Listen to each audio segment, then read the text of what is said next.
Hello everyone, we're here with reporter Erin Osgood with our first ever college cooking segment, Cooking with Erin. What are we making today?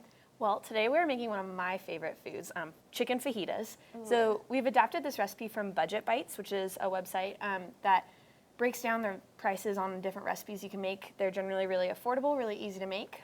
So this recipe, generally fajitas are made kind of on the stove, on the grill, different preparation, but today we're gonna make them in the oven, which is really nice for our college viewers. Yeah, exactly.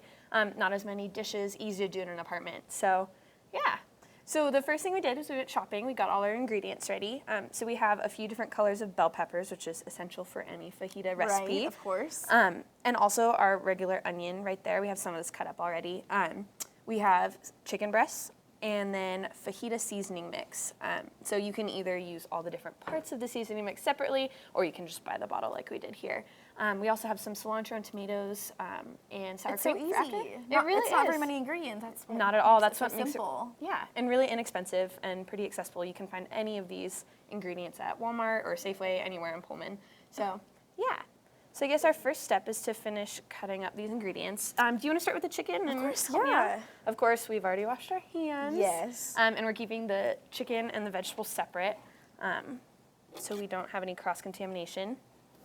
So I just love all the different flavors in this. And I don't know, if you know me, you know that one of my favorite foods in the world is red bell peppers. So ooh, I still live in the dorm, so in the dining hall, I'll go to the salad bar and just like take mass amounts. Tons. So this is easy. You can chop all the veggies ahead of time, cut the chicken, or even cook the chicken if you want it ahead of time. Yeah.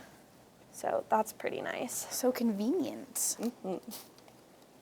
So as you're cutting the chicken, we want to make sure it gets kind of like thin and lengthwise like Megan's done there, as well as the vegetables, and that'll make sure that it cooks really fast and evenly, which is the most important thing for this. Great. Which looks perfect. Those peppers are smelling really good. Mm-hmm. The onion is very strong. We have a lot of that, and we're actually going to save some of this for guacamole we're going to make a little bit later on in the segment. Yeah. Perfect. And you're all done with that? Yes. So the next step is to get it all into a casserole dish. The big glass clear ones are my favorite. Those are really easy. Yeah. So you can go ahead and put the chicken in there. Okay. And we'll follow it up with all the veggies.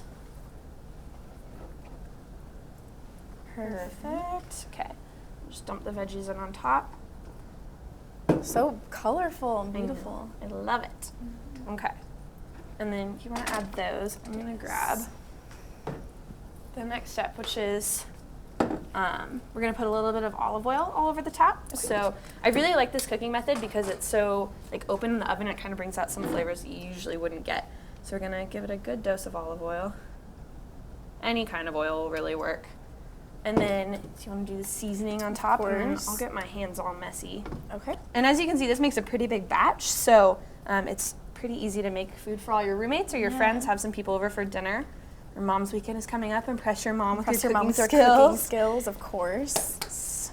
Okay. Earlier we preheated our oven to 400 degrees. That's important. If you want to go stick that in the oven, we have some already that's cooking. All right. Well, now that that's in the oven, we're going to take a short break. We're going to clean up, and when we come back, Megan's going to show me how to make her famous guacamole to really round out the meal. Don't go away.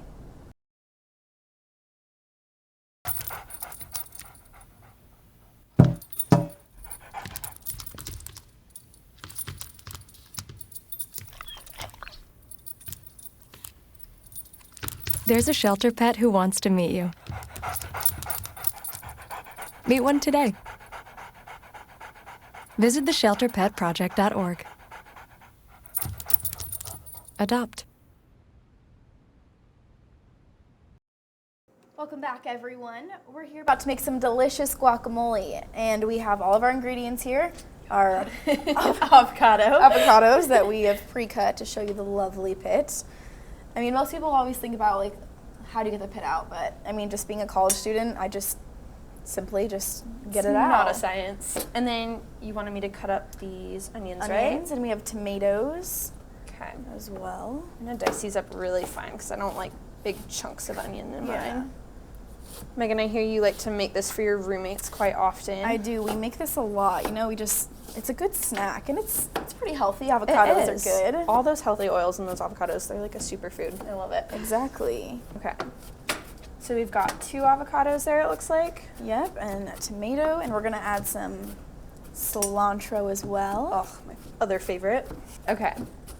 It's probably a lot of onion, but Perfect. okay. I know some people like to put like a lot of variations in their guacamole, like salsa or like salt and pepper or anything really, but Absolutely, any sort of seasoning it's you want. basically whatever you want to do. Cool. Okay. So tomato, we want to cut some of that up. We'll probably save some for fajitas too. I know I can smell them. They're smelling good. Yes.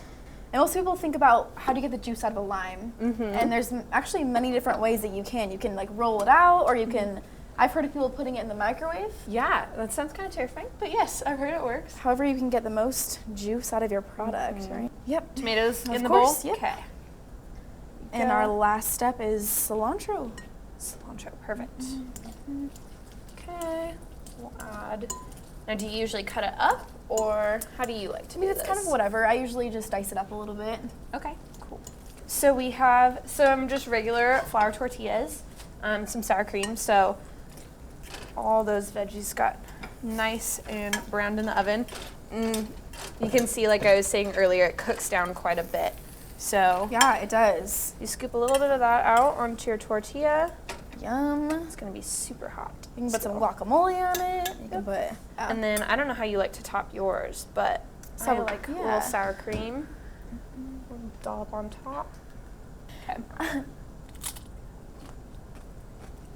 It was good. I love How'd our it. guacamole do? It's really good. Thank you for joining us, and we'll see you next week.